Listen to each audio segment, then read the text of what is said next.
She kept it to herself for decades. The memories, the concerns, the unspoken truths, buried under a lifetime of hit records and red carpets.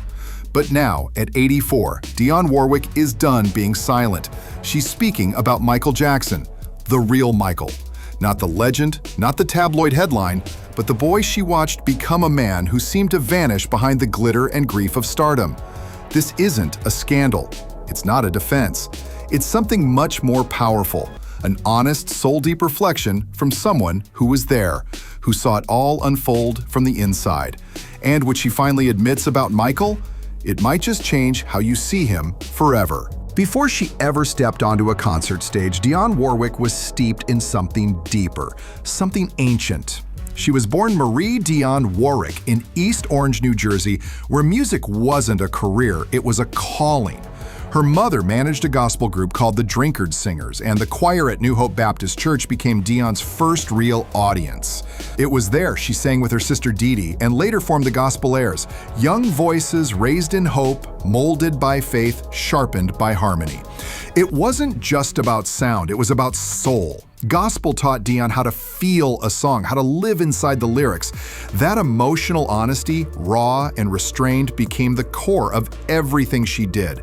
And it's also what allowed her years later to see through the performance and into the pain when she looked at Michael Jackson. Dionne's rise wasn't a product of flash, it was craft. Discovered in the early 60s by the legendary songwriting duo Burt Bacharach and Hal David, she didn't belt or shout. She didn't need to. Her voice was smooth, precise, like a silk ribbon gliding through the chaos of the charts.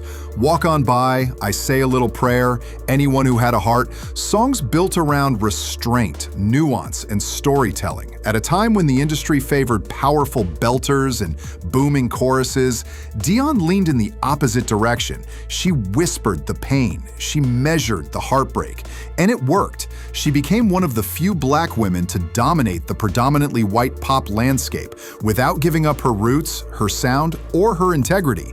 It wasn't about chasing fame. It was about controlling the narrative, a lesson she knew too well, and one she feared Michael Jackson never had the chance to learn. Fame followed Dionne, but it never consumed her.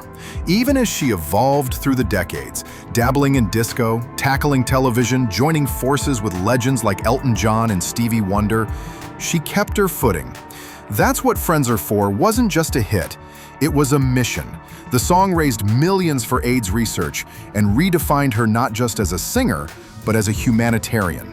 She served as a UN Global Ambassador, advocated for education and equality, and never lost her connection to her community. That balance, celebrity without collapse, was rare, especially in the 80s, when fame came faster, harder, and more dangerously than ever before. She watched as Michael's fame went beyond anything the industry had seen, and she feared it might take him with it. But even for Dionne, the private world wasn't without turbulence. She married actor and jazz drummer William Elliott in 1966, then divorced him a year later, then remarried him. In Milan, of all places, far from the American paparazzi who wanted nothing more than to tear apart a black power couple. Together they had 2 sons, David and Damon, each of whom would carry on the musical bloodline. But the marriage was strained from the start. She was earning $100,000 a month. He was making $500. When they divorced for good in 1975, he asked the court for $2,000 a month in support and another $5,000 for legal fees. The court said no, because Dionne wasn't just the star of the family, she was the provider. A woman earning like a mogul, raising children, making music, and standing alone in a world that had no blueprint for a woman like her. It wasn't bitterness that lingered, it was truth. The male ego is fragile, she once said. All my life, the only man who ever took care of me was my father. I've always taken care of myself. The strength behind those words, that's the strength she knew Michael Jackson didn't always have access to. Despite everything, Dionne's legacy became more than her voice.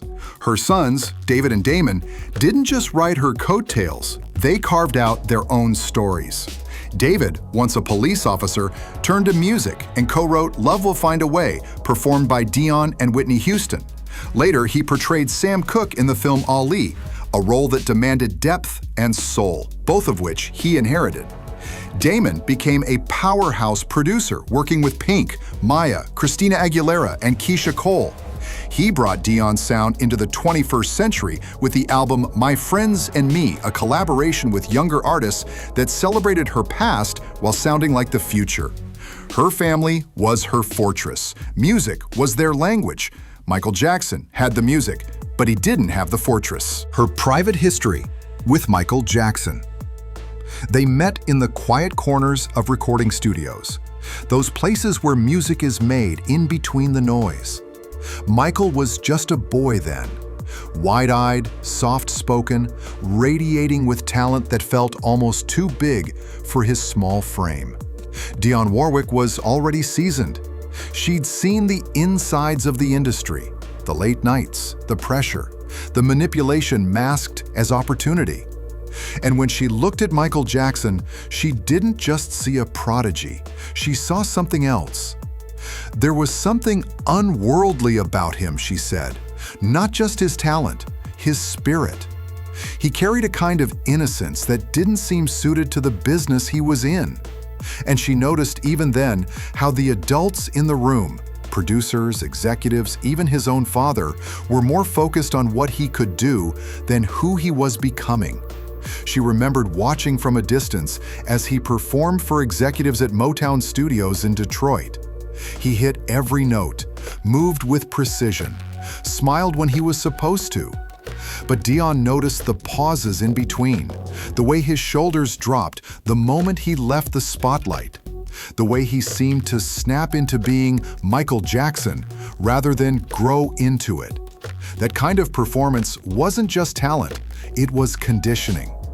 He was praised for being perfect, but nobody was asking how he felt. And Dionne, who had been raised in gospel music where feeling was everything, recognized the cost of that kind of detachment. She once overheard a conversation between a Motown executive and Joe Jackson, Michael's father.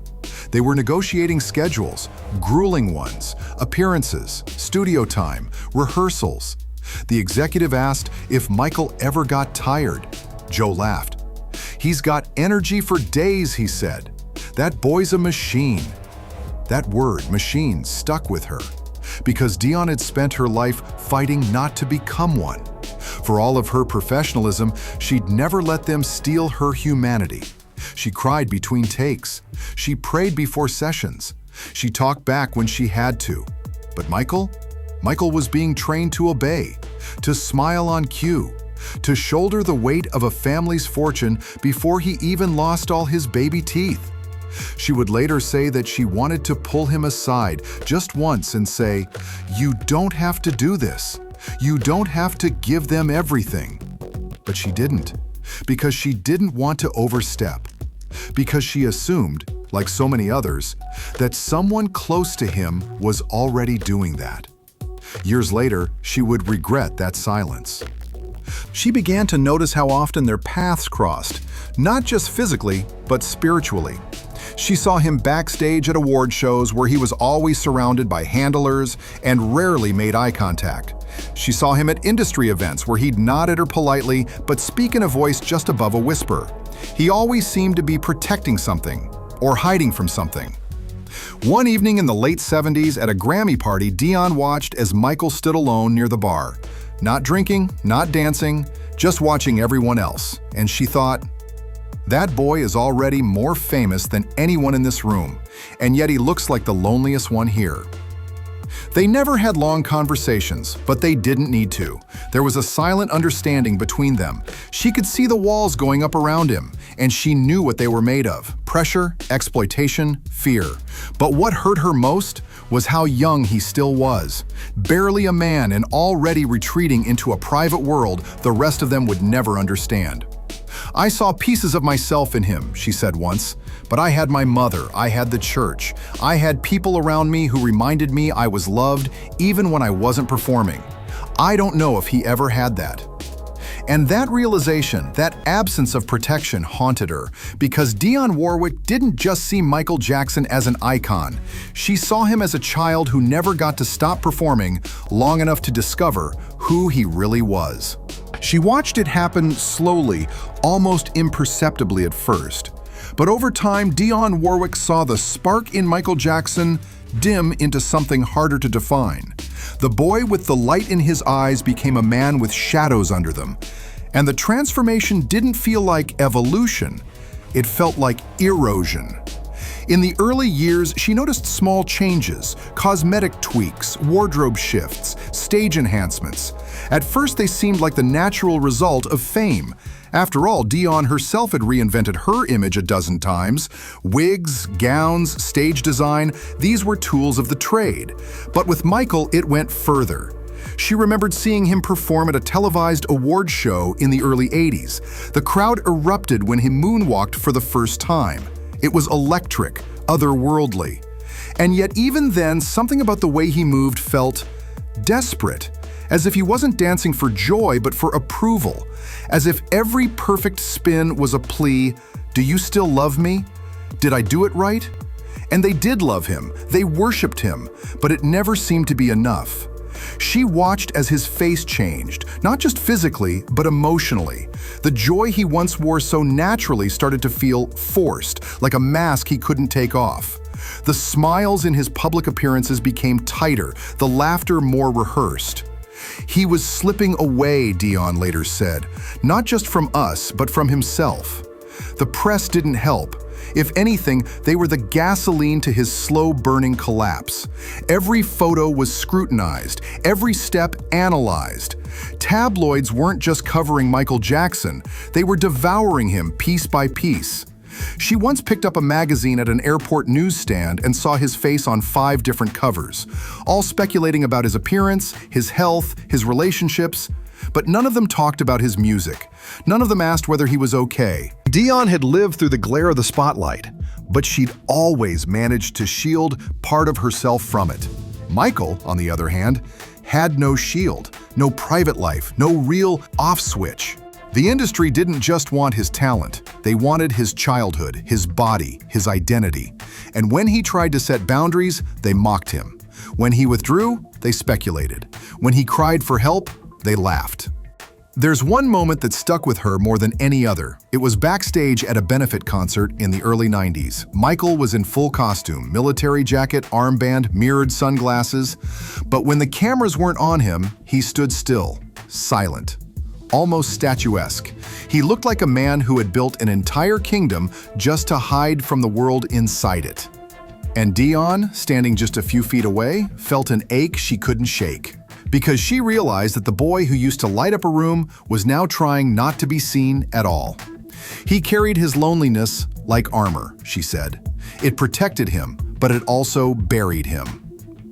What broke her heart the most was knowing he was still searching for something pure, some small connection to who he used to be. She'd see it flash across his face when he was around children or when someone sang an old Motown tune. For a second, he'd come back.